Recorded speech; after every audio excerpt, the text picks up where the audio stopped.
Hello guys, welcome back to Land App. For today's video, here going to show you how to make floating effect in CapCut. So if you're interested, let's start tutorial. So in order for you to make a floating effect here in CapCut, let's first set up a few things. So we have a background here. Let's go and add our image that maybe we want to have the floating effect. Let's go and resize this in an appropriate size, and from here position it. Now once we've done that, what we need to do next is we want to start adding effects. So at the top right here, we want to go ahead and access animation. You want to look for the slide up option here and just basically add this. So in this case, you want to go ahead and click on it to add it in here, as you can see right now. Now we now have that effect. Now, by the way, you can increase the duration if you want to, like 0.7 or 1 second if you want. And once you've done that, what we need to do next is we want to add an effect.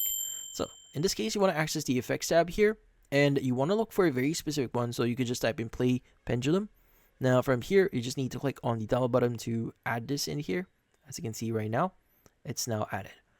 Now, by the way, you could go and just drag it in here if you want to specify how long it's going to be. As you can see right now, it's going to be specified like that. But if you just want to apply this in here, you could go ahead and click this one. Let's go reverse that. Let's go ahead and re-add a few things here. Now we've just added play pendulum. You could just drag it into your image here. So the final look here is going to be something similar to this. So play it. As you can see right now, that's our effect.